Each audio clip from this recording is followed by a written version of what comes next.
புதுச்சேரியில் அரசு நிகழ்ச்சிக்கு வந்த முதலமைச்சரை முற்றுகையிட முயன்ற பொதுப்பணித்துறை தற்காலிக ஊழியர்கள் மீது காவல்துறையினர் தடியடி நடத்தினர். கூடுதல் தகவல்களை செய்தியாளர் இளவமுதனிடம் கேட்கலாம். இளவமுதன், என்ன காரணத்திற்காக தடியடி நடத்தப்பட்டது? விவரம் என்ன? காயத்ரி, புதுச்சேரி அரசு சார்பில் சிந்தனை சிற்பி சிங்காரவேலன் நினைவு தினம் இன்று கடைபிடிக்கப்படுகிறது. இதனையொட்டி கடலூர் சாலையில் உள்ள அவர் சிலைக்கு மாலை அணிவிக்கும் நிகழ்ச்சி நடைபெற்றது. இதற்கு மாலை அணிவிப்பதற்காக முதலமைச்சர் ரங்கசாமி வந்தார். அவர் மற்றும் பொதுப்பணித்துறை அமைச்சர் நமச்சிவாயம் மற்றும் சட்டமன்ற உறுப்பினர் மாலை அணிவித்தனர். அப்பொழுது பொதுப்பணித்துறையோட வவுச்சர் ஊழியர்கள், தற்காலிக ஊழியர் என்று கூறக்கூடிய இவர்கள் திடீரென அங்கு வந்து கடலூர் சாலையில் மறியலில் ஈடுபட்டனர்.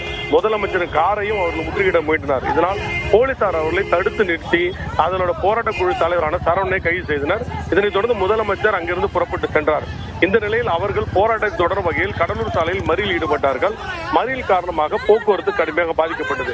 இதனால் போலீசார் பேச்சுவார்த்தை நடத்தியும் யாரும் பேச்சுவார்த்தைக்கு உடன்படாத காரணத்தினால் அவர்களை தடியடி நடத்தி கலைக்க வேண்டிய சூழ்நிலை ஏற்பட்டது.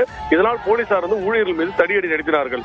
அப்பொழுது ஊழியர்களும் போலீசார் மீது திரும்பி தாக்கியதனால் கடுமையான தள்ளுமுள்ளும் மற்றும் போலீஸ் தடியடியில் பரபரப்பு ஏற்பட்டது. இதில் 5க்கும் மேற்பட்ட ஊழியர்கள் காயமடைந்தனர்கள். ஒரு ஊழியர் அந்த நேரத்தில் கீழே விழுந்து அவருக்கு பிட்ஸ் ஏற்பட்டு முகத்திலும் வாயிலும் என்று ரத்தம் வந்ததை தொடர்ந்து அந்த இடத்தில் பரபரப்பு ஏற்பட்டது. உடனடியாக போலீசார் அவரை மீட்டு அரசு மருத்துவமனைக்கு கொண்டு சென்றார்கள். தற்பொழுது அரசு மருத்துவமனையில் 2 பேர் ஐசியூவில் அட்மிட் செய்யப்பட்டிருக்கிறார்கள். 3 பேர் தற்பொழுது சிகிச்சையில் இருக்கிறார்கள். மொத்தமாக 5 பேர் தற்பொழுது சிகிச்சை அளிக்கப்பட்டு வருகிறது.